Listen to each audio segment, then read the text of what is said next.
Way of introduction, I'm here with the FAA Administrator Brian Bedford. I'm also here with Lisa Ellman, CEO of the Commercial Drone Alliance, and Heather Lee, the COO of AUVSI. We were talking before we came out how excited we are. They said that they've been waiting for years for this announcement, so we're excited about what we're going to announce today.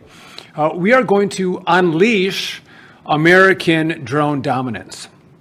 So President Trump not long ago introduced an executive order to make sure that the cabinet put this issue on the forefront, to make sure that we lean in to our airspace when it relates to drone technology. And the problem we have is that on the consumer drone market, China controls 90% of this market.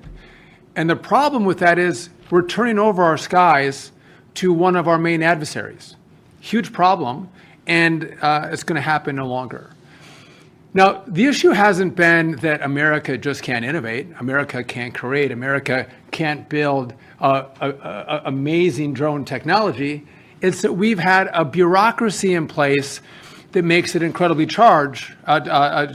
difficult for innovators to actually innovate, which is why we're here today. This department, along with the FAA, understands how important unmanned aircraft systems are for the 21st century. It's going to change the way that people and products move throughout our airspace. And again, so you may change the way you get your Amazon package. You may get a Starbucks cup of coffee from a drone. The way you get your products will fundamentally change. But what's even more important than that is the impact that it's going to have on manufacturing, on farming, on energy production, filmmaking, medical delivery. Industry needs this rule to make sure they can use this technology that's going to allow them to do business more efficiently and effectively. And I think it's only right that America lead, because we have led in aviation since the very beginning, from the Wright brothers to Chuck Yeager, Pan Am, TWA, the jet age, all American. We are now going to also lead in the drone space as well. And so what we're here to announce today, and Administrator Bedford is going to go into some more details, but we are announcing a new rule to normalize beyond visual line of sight, or BVLOS as it's called. Operators in the past would have to get individual waivers to operate these drones. Very complicated. They were issued on a case-by-case basis. And because of that complication, I don't think we saw the innovation that we should have in America. So with this rule, we are going to eliminate that prior process. And the approval will be done in a far different way. The rules are going to completely change in the way that drone use is going to be approved. And what this is going to do is, again, allow our innovators and businesses to continue to create and innovate and change the way our industry works with the use of these drones. And by the way, we're talking about the commercial use of these drones. Obviously, we look at the rest of the world and how drones are used in another capacity, also very important. But again, this is the commercial use of how these drones can change industry. And I would just note that we work very closely. We partner with our other allies in government on how do we do this the right way? How do we put safety first, the American people first?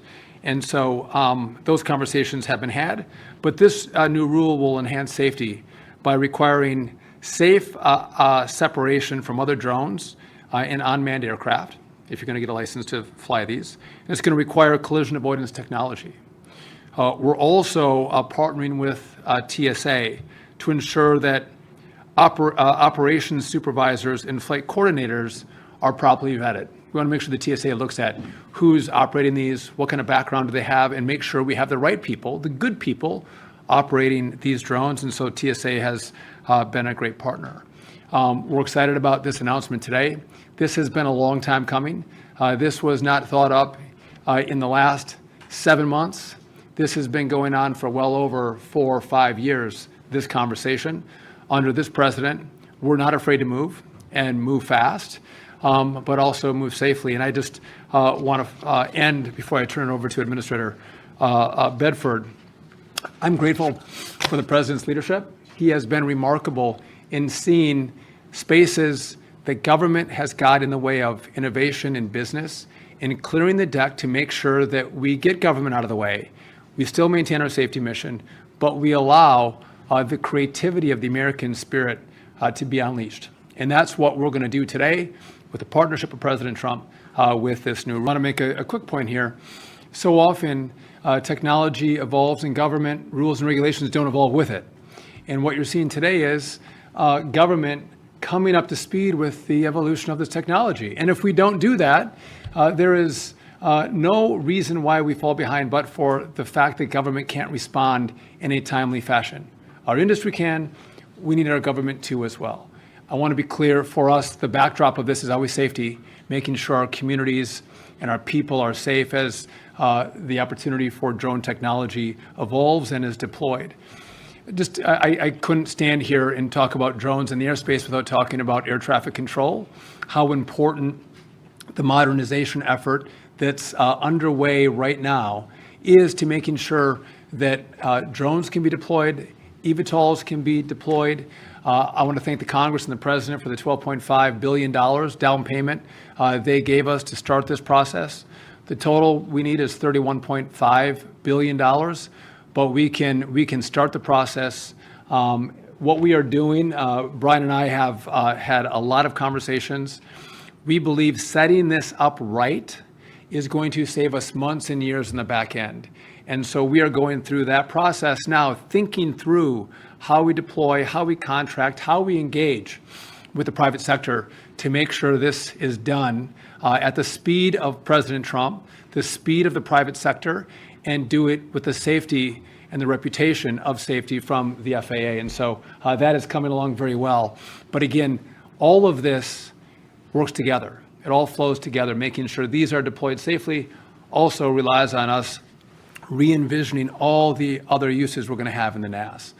So with that, we're happy to take any questions you may have for us. Yeah. Sam Politico. Thanks for doing this.